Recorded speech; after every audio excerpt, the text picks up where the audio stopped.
Bom dia. Tudo bem? Bom, né? Hoje é um dia bom, né? É? Não é? É sim. Oi?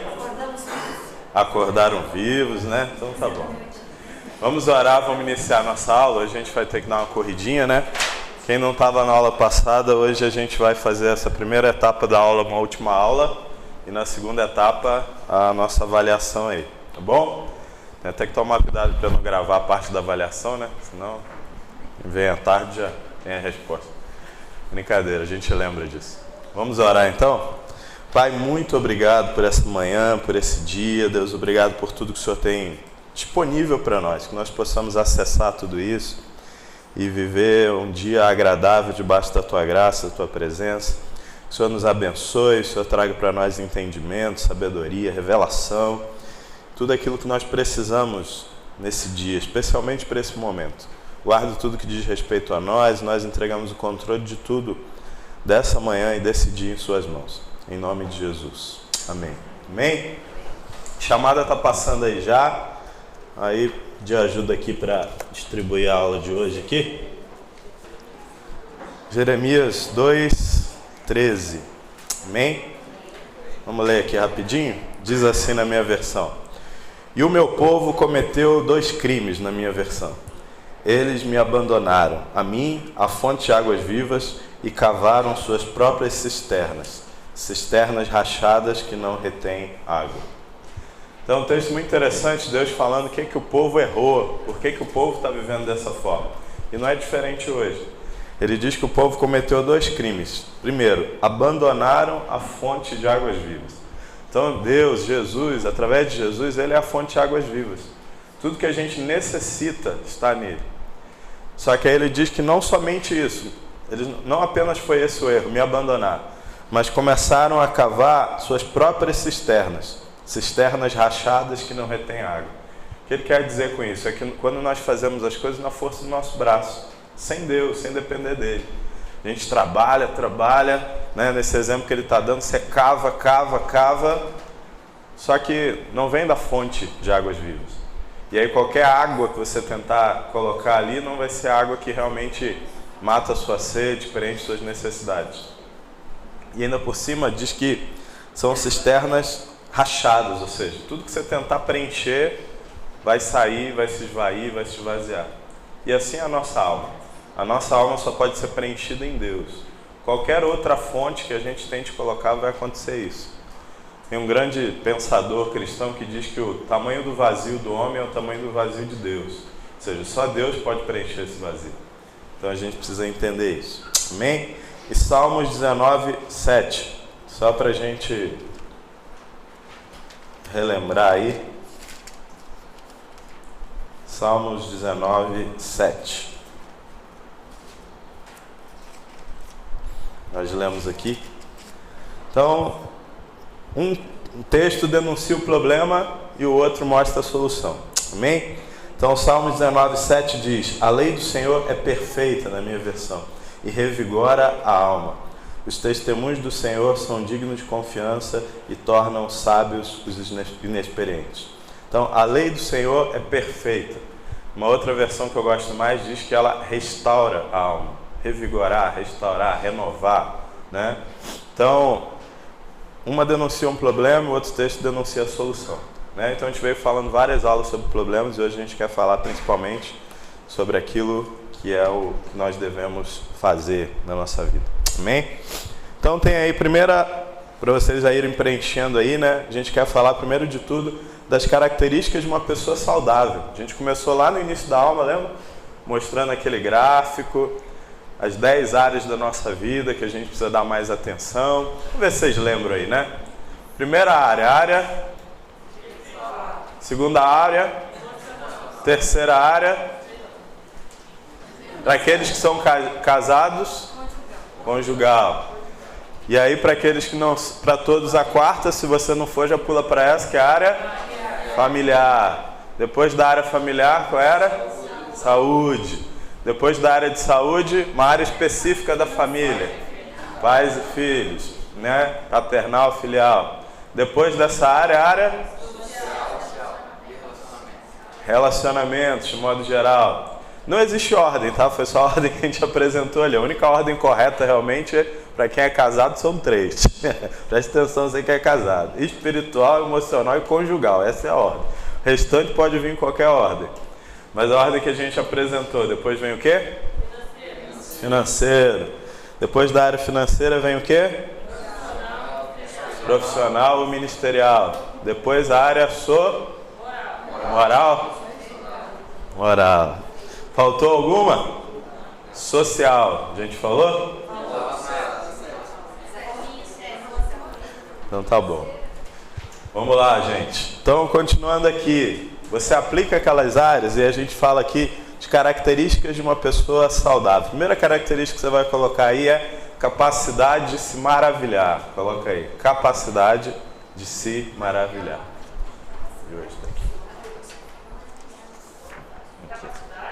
De se maravilhar. Tudo que a gente vai falar aqui, a gente tem que entender que isso, na verdade, deveria ser desenvolvido, é uma característica natural da criança. Quando a gente é criança, naturalmente, a gente vai ter tudo isso aqui. E aí, conforme a gente vai crescendo, se isso vai sendo desenvolvido da forma correta ou não, a gente vai perdendo. Mas isso são características comuns a qualquer criança. Tudo que a gente vai falar aqui são coisas que a gente já tem naturalmente quando a gente nasce, e a gente vai desenvolvendo, ou isso vai sendo retido, não é essa palavra que eu estava procurando. Vai sendo... me fugiu a palavra. Suprimido, ótima palavra, obrigado. Então a gente vai desenvolver, ou isso vai sendo suprimido de acordo com os nossos relacionamentos, de forma com as dificuldades que a gente vai tendo, né? Então, a primeira coisa é a capacidade de se maravilhar, porque tudo para a criança é estimulante. Tudo para a criança é uma descoberta, tudo para a criança é diferente, né? É isso aí também, né? Meu filho tivesse aqui, ele já ia vir botar o dedo aqui, para ver o que está acontecendo. Som, aí. Então, tudo para a criança é uma aventura, ele olha aquilo e começa a prestar atenção, começa a ver, então, e a gente vai perdendo isso, né? Esses dias, aquilo me chama muita atenção, esses dias que a gente tem essas super luas aí, né? A lua cheia enorme, aí começa a ficar avermelhada, o povo já fica desesperado, sabe que Jesus está voltando, né? Já quer recomeçar a corrigir seus pecados, mas o principal ponto é a gente olhar e falar, caramba, que coisa surpreendente, mas aí tem gente que isso está passando do lado dela. Aí alguém mostra, a pessoa ainda... Eu não posso perder tempo com isso, tem muita coisa para fazer, né? Então, a capacidade de maravilhar, a curiosidade, né? São coisas essenciais para a gente conduzir a nossa vida numa excelente direção. Segunda coisa, otimismo, né? A gente vive um tempo, parece que o que predomina é o pessimismo, não o otimismo. Mas uma pessoa saudável, ela é otimista, ela tem esperança. Tudo que acontece, por mais difícil que seja, ela tenta olhar por essa ótica, né?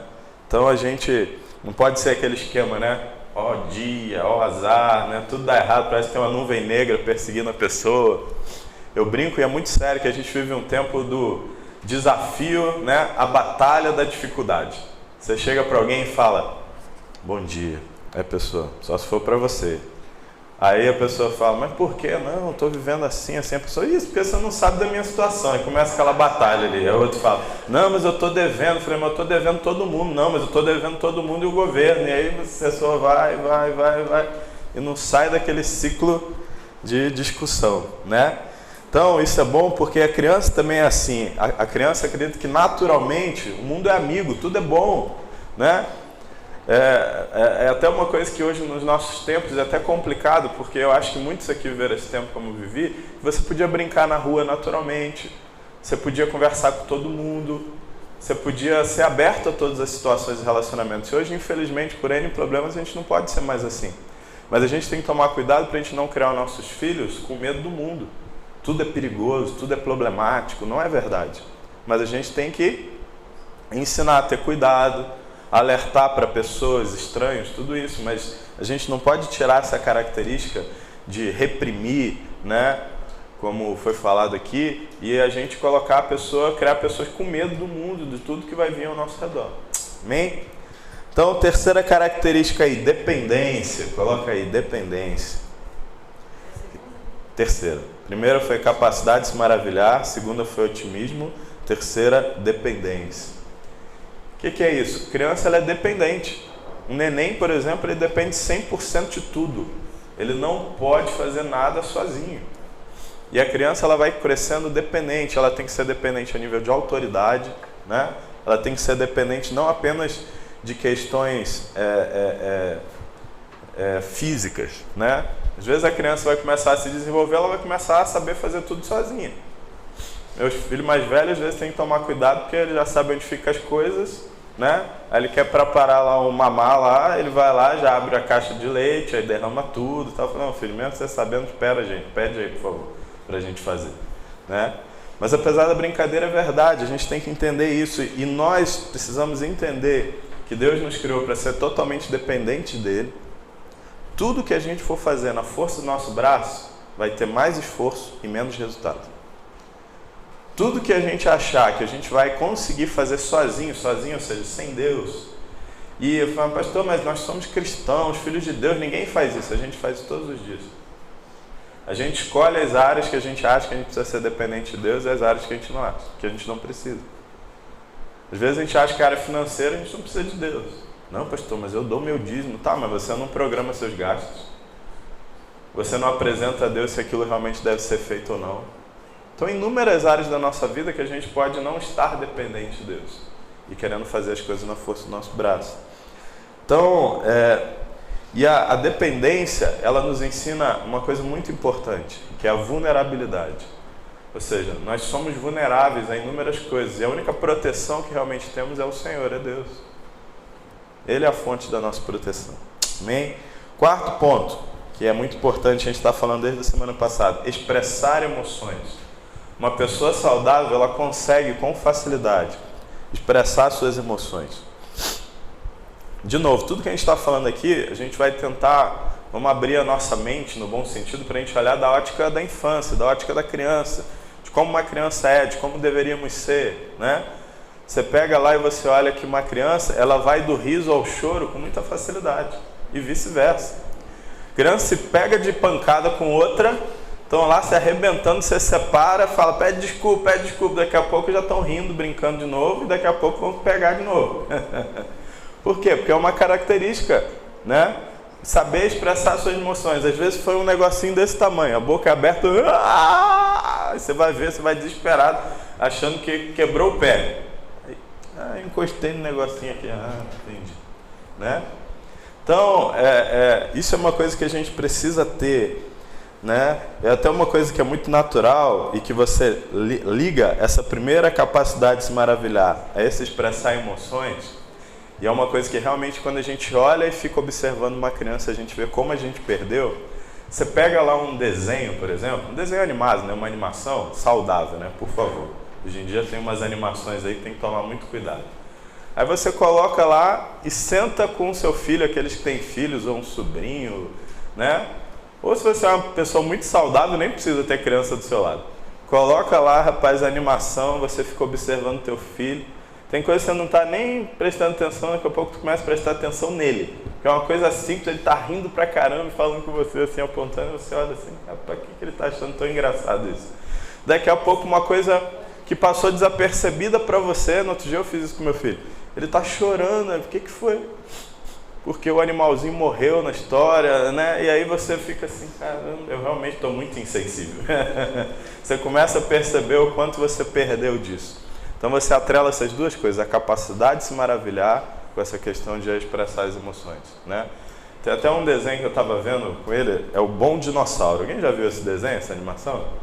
Então, é muito interessante o desenho. Muito interessante.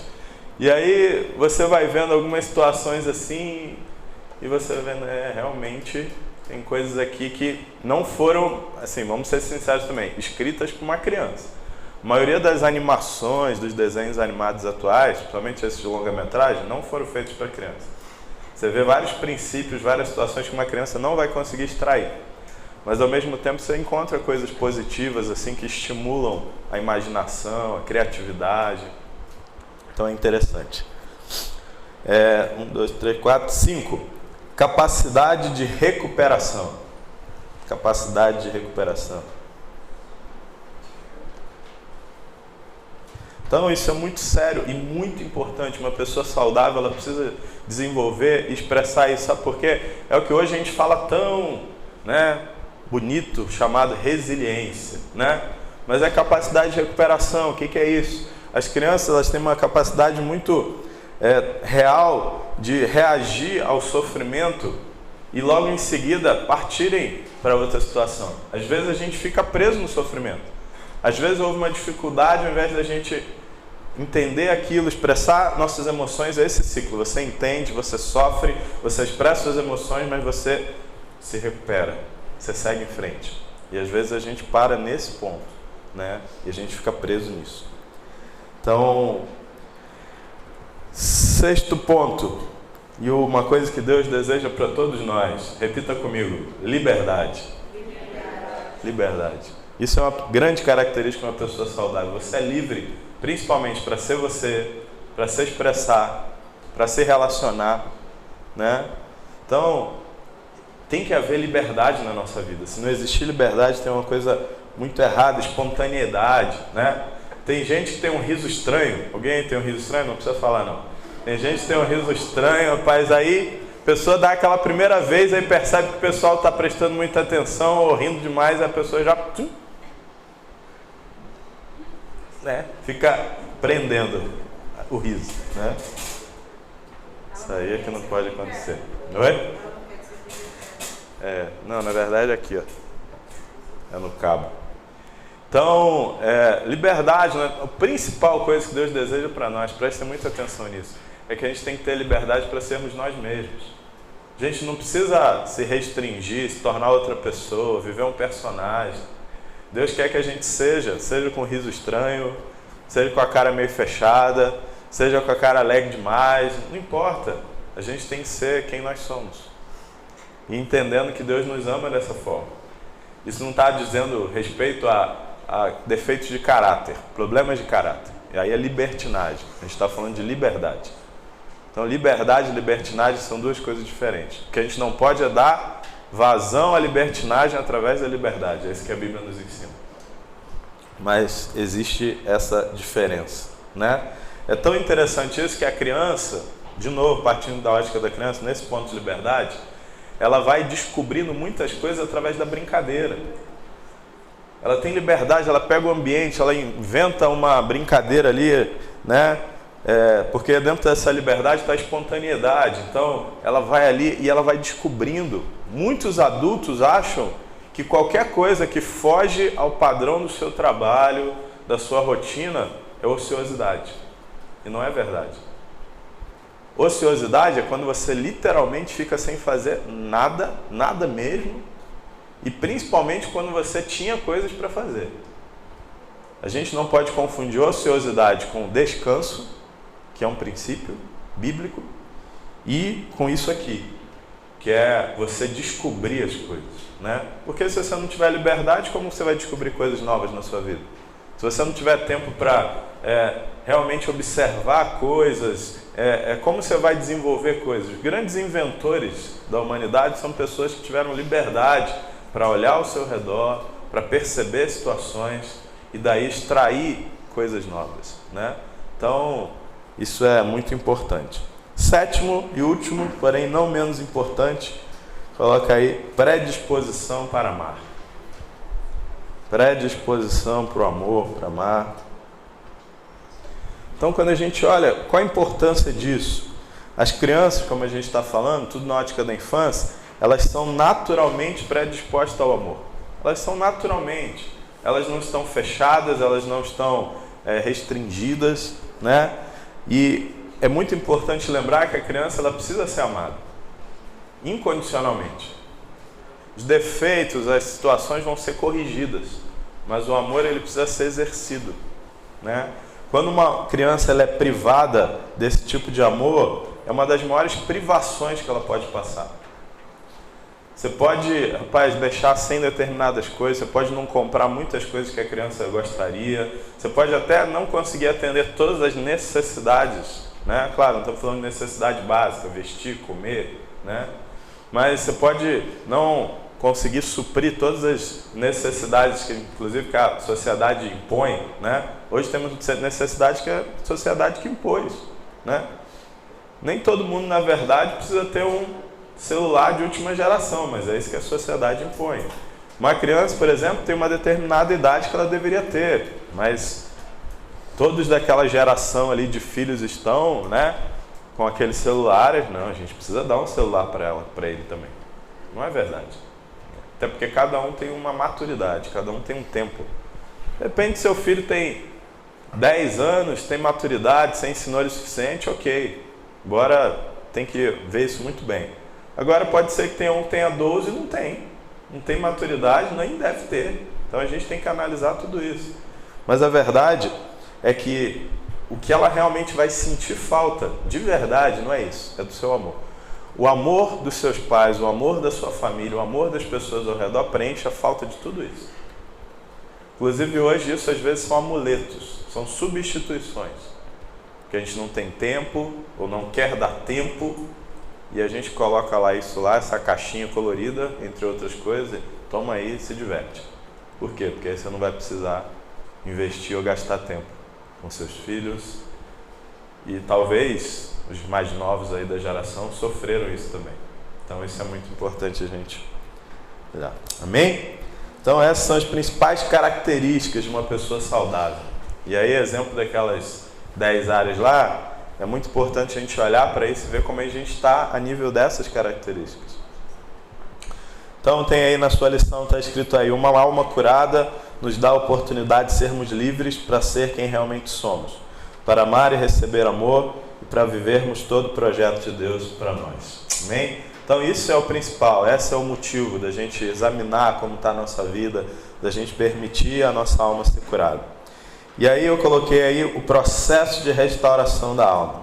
Amém? Então, você pode abrir comigo aí, quem quiser, rapidinho, o livro de Filipenses, capítulo 3, do 12 ao 16. Filipenses 3, do 12 ao 16. Tá? Apóstolo Paulo aí fazendo algumas coisas importantes que a gente pode extrair desse texto, só como base. Mas a gente vai falar aí os pontos principais aí. Amém? Então esse texto diz assim: não que eu já tenha obtido tudo isso, ou seja, a perfeição, tenha sido aperfeiçoado, mas prossigo para alcançá-lo, pois para isso também fui alcançado por Cristo Jesus. Irmãos, não penso que eu mesmo já o tenha alcançado, essa perfeição, mas uma coisa faço, esquecendo-me das coisas que ficaram para trás e avançando para as que estão adiante, prossigo para o alvo, a fim de ganhar o prêmio do chamado celestial de Deus em Cristo Jesus. Todos nós que alcançamos a maturidade devemos ver as coisas dessa forma. E se em algum aspecto vocês pensam de modo diferente, isso também Deus lhes esclarecerá. Então somente vivamos de acordo com o que já alcançamos. Amém? Então esse texto é muito interessante. O apóstolo Paulo muitas vezes ele compara o evangelho, ele compara a nossa vida cristã a um desafio, a uma corrida, a uma competição. Mas eu quero me ater em alguns pontos aqui especiais. Primeiro, ele diz que ele não é perfeito e ele não será, mas ele decidiu viver de acordo com a medida da maturidade que ele tem recebido de Deus. E no versículo 13 ele diz assim: irmãos, não penso que eu mesmo já o tenha alcançado, a perfeição, mas uma coisa faço, esquecendo-me das coisas que ficaram para trás e avançando para a que estão adiante, prossigo para o alvo, a fim de ganhar o prêmio do chamado celestial de Deus em Cristo Jesus.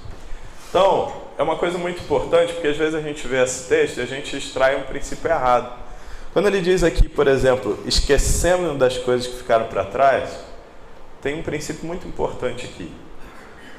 Para você poder esquecer de algo, você precisa resolver. Não tem como simplesmente você falar assim: olha, isso aqui eu nunca mais vou lembrar disso aqui. Você só vai esquecer de fato de algo se você resolve. E esse esquecer aqui não é no sentido de esqueci agora, está tudo resolvido. É no sentido de decisão. Eu preciso decidir deixar isso para trás, eu preciso decidir deixar isso no passado, Eu preciso decidir resolver isso para eu poder seguir em frente. É aí que a maioria das pessoas erra, cai nesse problema. Porque eu preciso resolver. É uma decisão, mas é uma decisão consciente, né? Porque ele diz aqui, ó, esquecendo-me das coisas que ficaram para trás e avançando para que estão adiante. Você só consegue avançar depois que você toma essa decisão. Não tem como somente avançando, avançando, avançando sem resolver. Isso significa que se eu preciso esquecer, eu preciso olhar. Eu preciso olhar para essas coisas de trás. Então isso é muito sério, muito importante. Não tem como eu simplesmente achar que é um passe de mágica, tudo está sendo esquecido, né? Seria tão bom, né? Às vezes, eu não sei quem já viveu isso, mas eu já vivia. Você vai lá, você vem, né? Conhece o Evangelho apresentado a você, aí você decide aceitar essa proposta do Evangelho, de Cristo, você precisa seguir, e aí seria tão bom que todos os nossos pecados sumissem da nossa mente, né? Tudo que você cometeu, tudo de errado, acontece assim? Aconteceu assim com alguém? Alguém pode testemunhar isso pra gente aqui? Não? Não, né? Porque não acontece assim. Pelo contrário, Cristo ele traz a consciência do nosso pecado, para que a gente possa se arrepender. E arrependimento é mudar de direção. O que Paulo está falando aqui, na verdade, é o seguinte: se arrependam. Não fiquem presos aí no passado, no seu pecado, naquilo que você cometeu, nessa dificuldade, nessa ofensa, que é o ponto final da nossa aula aqui, para a gente ir para a prova. Mas decidam resolver e seguir. É simples, porém poderoso. E falhamos às vezes na aplicação. Às vezes entendemos o princípio, sabemos de uma forma teórica como funciona, mas falhamos na aplicação. Às vezes uma situação mal resolvida com uma pessoa, ela te prende no passado. Você não consegue avançar, porque você está sempre olhando para aquela situação. Você está sempre olhando para o passado. Então você precisa decidir deixar do passado. Mas só consegue decidir e só consegue deixar aquilo que foi resolvido. Essa é a verdade. Então, a gente quer falar aqui uns pontos principais. Também entendo esse texto como base, para a gente entender. Quem já faz CR aí vai ouvir algumas coisas semelhantes, mas a gente quer de forma bem prática, né? CR, por exemplo, para quem faz, existem 12 passos, existem princípios, né, que vão sendo trabalhados a cada encontro. Às vezes um princípio daquele leva mais de encontro, mas a gente quer de uma forma bem prática, né? Então tem coisas que você já ouviu, tem coisas que você vai ouvir novamente, tem coisas que são diferentes. Mas a gente quer de uma forma bem prática. Então, primeira coisa, né, desse processo de restauração da alma aí para você anotar: fugir ou fingir nunca resolve o problema. Então não dá para fugir, essa é a realidade. É isso que a gente entende errado desse texto. Paulo não está falando que a gente tem que fugir do problema. Não é isso que ele está falando. Fingir ou fugir ou fingir não resolve o problema.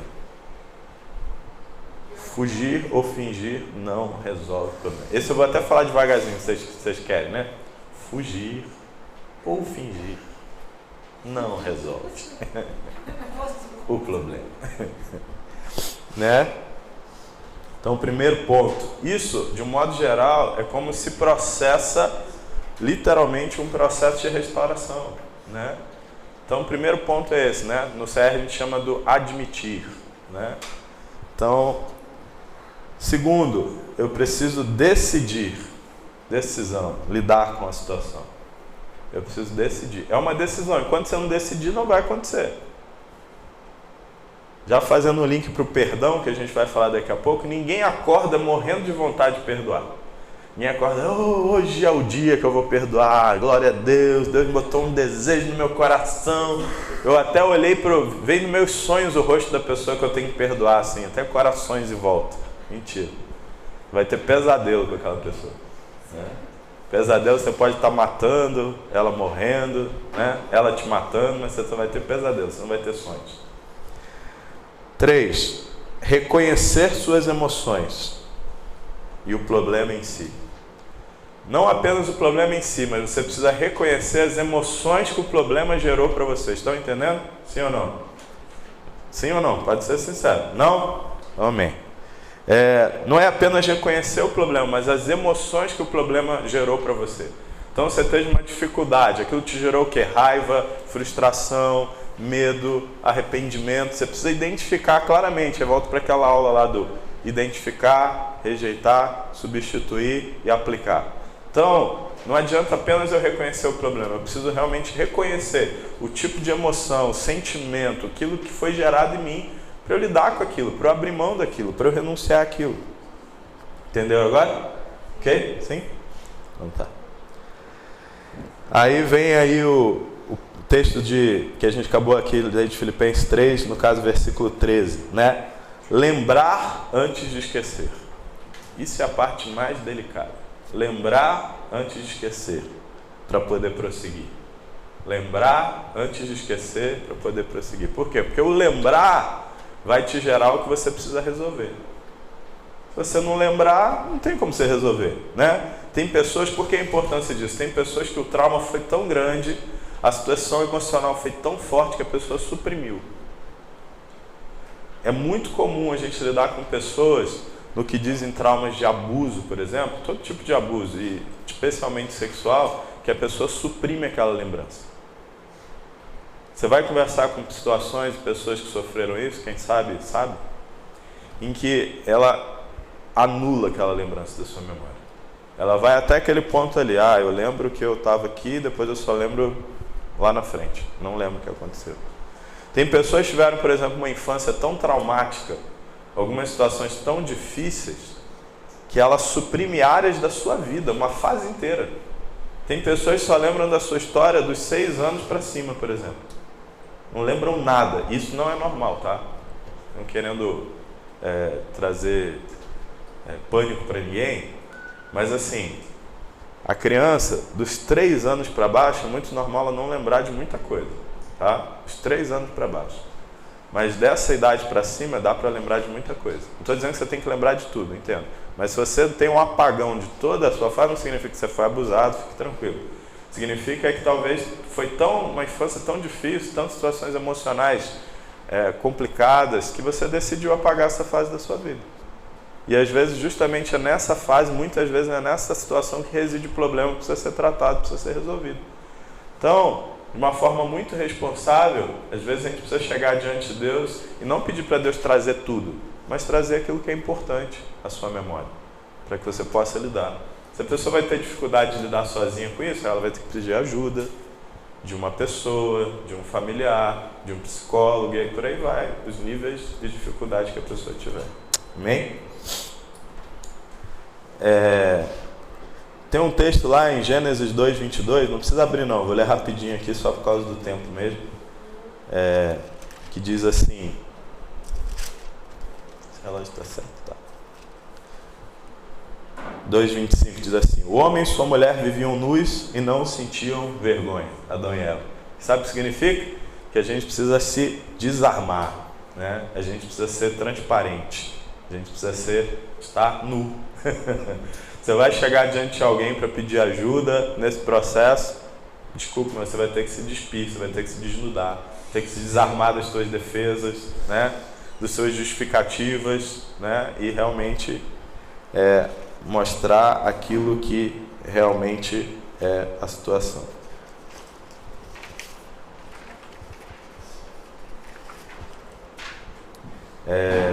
Vamos lá. Continuando aí. Tudo isso está dentro desse processo. Você precisa lamentar, né? Processo que a gente já falou em várias aulas aqui, lamentar a dor, a perda, né? Está dentro do processo de viver o luto, de viver a perda, de expressar suas emoções em relação àquilo que aconteceu. Então precisa lamentar essa dor, essa perda. Você precisa abrir mão das ilusões e das negações. Então tudo isso está dentro do mesmo pacote. Então às vezes você ainda está mesmo, né? Como eu falei lá no CR, tem o passo do admitir, mas mesmo assim você passou a lição, essa lição, mas você continua preso nessa situação ainda. Você já fez essa lição, mas você está lá na frente ainda.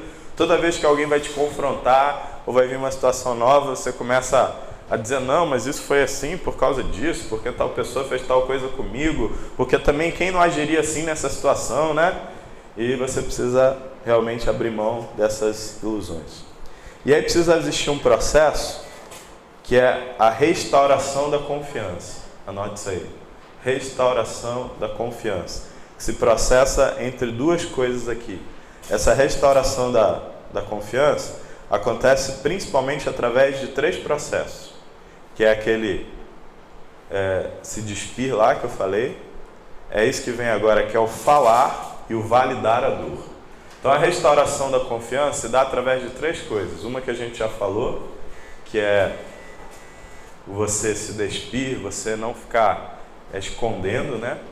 Que é isso se processa através do falar e da validação da dor. O que é isso? Você vai falar com alguém, você vai procurar alguém, você vai falar o que aconteceu e essa sua dor vai precisar ser validada. De novo, naquele exemplo do abuso, muitas pessoas foram abusadas, o abusador, o que aconteceu, colocam na mente dela que ela foi culpada, sabe? E a pessoa acredita naquilo, eu dei confiança, né? Eu fui para esse lugar sozinho com ele, e a pessoa vai acreditando naquilo. E aí quando você vai falar com aquela pessoa, a pessoa vai falar para você, olha, você não teve culpa de nada. Ou seja, o que está sendo dito aqui? A sua dor é válida. Você tem de repente uma pessoa da sua família que te maltratou muito, você vai precisar perdoar, e vem o terceiro e último passo lá? Vai. Mas alguém realmente vai falar para você, olha, realmente uma criança nessa posição, ela realmente sofreria com isso. Porque enquanto a gente não validar a nossa dor e entender que a nossa dor é válida, a gente também não vai lidar com ela e a gente não vai querer deixá-la. Então a gente precisa muitas vezes ouvir de uma outra pessoa que aquele nosso problema é válido, que aquela situação, ela realmente, eu tenho direito de sentir aquilo, mas eu não tenho direito de permanecer naquilo. Essa é a questão. Eu tenho direito de sentir aquilo, mas eu não tenho direito de permanecer naquilo. Amém? E aí, nessa fase aí da validação da dor, aí vai entrar em contato com os sentimentos originais, seja raiva, tristeza, dor, remorso, vergonha. Os sentimentos vão vir e eu vou ter que ajuda de alguém para lidar com eles, né? Você não vai estar lá chorando por causa de uma coisa, talvez um choro reprimido que você tinha que ter chorado como criança e não chorou. E aí você está chorando daquele jeito, a pessoa ali, o que a pessoa vai ter que dizer para você? O que você diria para o seu filho? Pode chorar. Não vai falar, não chore. Não, você fala, pode chorar. Chora, filho, pode chorar. Depois que ela chorar, tudo tiver que chorar, botar para fora, né? Nessa hora a gente não pode ser religioso, tá? Tem gente que vai soltar umas palavras meio pesadas, né? De repente a pessoa está lá, teve um relacionamento terrível com o pai foi ausente, abandonou, aí vai começar a falar mal do pai, xingar, você vai falar, honra teu pai e tua mãe para que os teus dias se prolonguem na terra. Não. Você vai deixar a pessoa esbravejar, falar tudo que ela deseja. Depois que passou aquilo, aí sim você vai com princípios, ajudá-la a entender, olha, mas, né, a gente sempre conversa isso com pessoas, rapaz, teu pai foi terrível. Teu pai foi o pior pai do mundo, é verdade. Mas ele fez uma única coisa excelente e maravilhosa na vida dele. Isso é o quê? Você.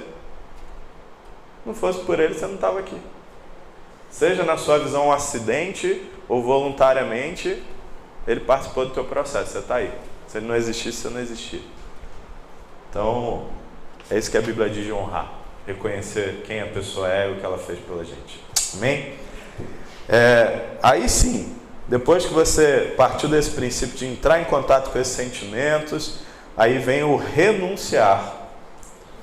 Abre mão. Renunciar, abre mão, né? Desse pecado, dessa dor, desse direito de não perdoar, né? Que você acha que tem. E aí sim entra o último passo do processo de restauração, que está aí na sua folha, né? O perdão. Esse é o último passo, é a cereja do bolo. Se tudo que te conduzir, a maioria dos processos de restauração na nossa vida, a maioria dos processos de cura de alguma situação na nossa vida, eles têm que nos levar somente a esse momento, a essa decisão, que é o perdão, tá? Então, para a gente ganhar tempo, depois você vai ler em casa isso daí, esse textinho aí, que a gente precisa encerrar daqui rapidinho. Mas eu queria que uma pessoa lesse para nós Provérbios 18 e 19. Quem pode ler? Provérbios, rapidinho, gente, para me ajudar aí. Quem pode ler Provérbios, abrir e ler aí em Provérbios 18 e 19? Carlos. E quem pode deixar aberto já em Mateus 6, 14 e 15. Quem pode ser? Aqui, meu amigo. Eu vi ele primeiro aqui. Tá? Se der tempo, você vai ler um outro para nós aí. Então, Provérbios 18, 19, Carlos vai ler, e depois Mateus 6, 14 e 15. Diz. Se você está aí desse jeito, vamos abrir essas portas aí, né? Um irmão que é ofendido. Nesse texto que vocês vão ler em casa, vocês vão ler aí, que quando a gente olha para a ofensa, a humanidade foi construída em cima da ofensa. Existem inúmeras situações de ofensa no longo da história que geraram guerras, geraram conflitos, geraram dificuldades, divisões. As denominações, por exemplo, cristãs, não são um projeto de Deus. São um projeto humano. Por quê? A gente choca com um pensamento diferente e a gente vai dividindo. Não, eu penso que é assim. Não, eu penso que é assim. Então tá bom. Então eu crio essa denominação. Não, eu não consigo mais enxergar assim. Claro, existem coisas que são até saudáveis, tá? A gente tem que olhar de um âmbito maduro. Por quê? Porque tem igreja para tudo quanto é tipo de pessoa. Se você não se encaixa aqui, você pode ir para um outro lugar. Pessoas não se encaixarem em outros lugares estão aqui. Pessoas nasceram aqui, espiritualmente falando. Mas o que não pode acontecer é que seja um pensamento tão dividido, tão diferente, que a gente nem consegue ter comunhão.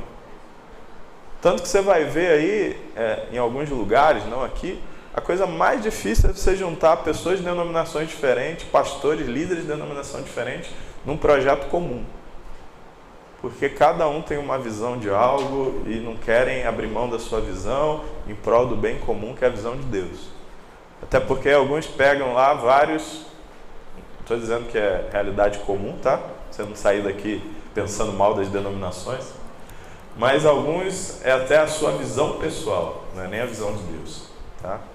Então, a ofensa é uma prisão, e o perdoar é abrir mão dessa ofensa. A melhor definição que até hoje eu entendi sobre perdão é que perdoar é cancelamento de dívida.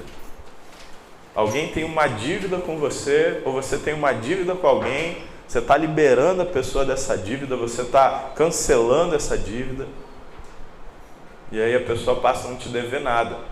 Isso que é o interessante. O fato gerador da dívida vai continuar existindo, mas você cancelou a dívida, você perdoou a dívida, né? Porque muitas pessoas só querem perdoar a dívida literalmente se a pessoa pagar. E não é isso que a Bíblia ensina, né? Às vezes a pessoa não vai te pagar. O que é esse pagar no exemplo que eu estou dando? É reconhecer que errou. É te vir, não, só vou perdoar se ela vir diante de mim, se ajoelhar, pedir perdão e falar, não, realmente, me perdoa, eu fiz isso com você. Mas não é isso. Jesus na cruz, diante do Deus Pai, de toda a humanidade, todo mundo escarnecendo, chutando, cuspindo, furando, ele simplesmente chegou e falou, Pai, perdoa-eles, eles não sabem o que fazem. E como cristãos, nós somos seguidores de Cristo, então nós não podemos oferecer um perdão inferior ao que Cristo ofereceu. Então isso é muito sério. Não significa que é automático, por isso todo esse processo de restauração não significa que é fácil, mas acima de tudo, perdão não é um sentimento. Repita comigo, perdão não é um sentimento, é uma decisão. Perdoar é uma decisão. Claro que vão haver fatores para te levar a ter mais facilidade ou mais dificuldade em tomar essa decisão, mas a gente precisa tomar essa decisão. Porque aí entra a decisão de perdoar. Mateus 6, 14 e 15. Olha só. E a parte mais importante para a gente sempre lembrar, está na oração do Pai Nosso, né? Para quem gostava de fazer o Pai Nosso aí repetido, né? Que é apenas um princípio, não uma repetição, que é para ser extraído. É condicional. Se nós não perdoamos, não somos perdoados. Se eu não perdoo horizontalmente, eu não sou perdoado verticalmente. É aí que entra a cruz, ó. Cruz é símbolo de perdão. É aí que se forma a cruz. Cruz é o símbolo de perdão. Ela nos liga em todas as direções. Nos liga uns aos outros através do perdão e nos liga a Deus. Por isso que Cristo fez questão de fazer isso aonde? Na cruz. Além de ser a nossa cédula, Cristo foi a nossa cédula de dívida sendo rasgada na cruz, Ele também anunciou isso da cruz. Pai, perdoa-lhes, eles não sabem o que fazem. Então, Cristo é um camarada fantástico. Ele realmente é o cara. Ninguém é o cara não, só Ele. Ele é o cara. Amém? Pois leiam lá esse trechinho lá na coisa. E agora vamos para a nossa avaliação. Ele embora aqui?